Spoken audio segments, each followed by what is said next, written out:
शालेय साहित्य खरेदीचं योग्य ठिकाण आलंय आपल्या शहरात। डोक्यालिटी घेऊन येत आहे भव्य शैक्षणिक साहित्य आणि विक्री प्रदर्शन। सर्व नामांकित कंपन्यांच्या वस्तूंवर मिळवा थेट 10 ते 60% सूट। यामध्ये school bag, compass, pen, pencil, tiffin, वही, वॉटर बॉटल, मुलींसाठी उत्कृष्ट बॅग, स्टडी टेबल तसंच शाळेसाठी लागणारं सर्व साहित्य एकाच छताखाली मिळण्याचं ठिकाण म्हणजे डोक्यालिटी प्रदर्शन। कालावधी 20 मे ते 25 जून 2025। ठिकाण वेद भवन आणि सिंधी पंचायत इचलकरंजी आणि जयसिंगपूरसाठी दी मर्चंट असोसिएशन गल्ली नंबर 9।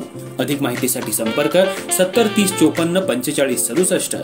तर मग चुकू नका ही संधी। चला वेद भवन आणि सिंधी पंचायत इथं।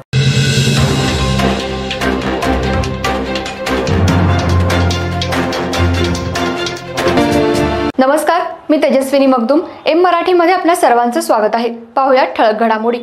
इचलकरंजी शहरातल्या लायकरमाळा परिसरात नंदू कदम यांच्या 3 पानी जुगार क्लबवर शिवाजीनगर पोलिसांनी छापा टाकून 21 आरोपी ताब्यात घेतले आहेत आणि लाखो रुपयांचा मुद्देमाल जप्त करण्यात आलाय।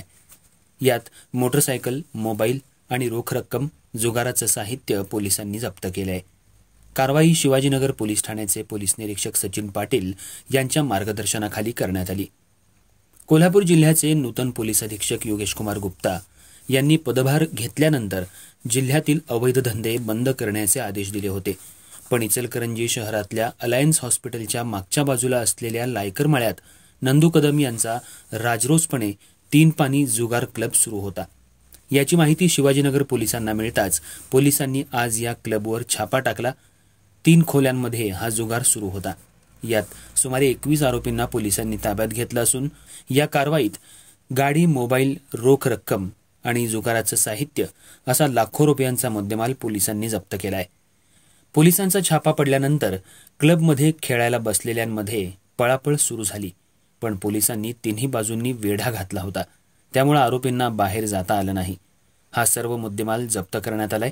ही कारवाई अप्पर पोलीस अधीक्षक निकेश खाटमोडे, डीवायएसपी समीर सिंह साळवे, पोलीस निरीक्षक सचिन पाटील यांच्या मार्गदर्शनाखाली करण्यात आली। कोल्हापूर जिल्ह्यामध्ये अवैध धंदे सुरू करू देणार नाही। कोल्हापूर जिल्हा पोलीस प्रमुख योगेश कुमार गुप्ता यांनी अशा बेकायदेशीर व्यवसाय करणाऱ्यांना इशारा दिलाय। या गुन्ह्याची नोंद शिवाजीनगर पोलीस ठाण्यात झाली आहे।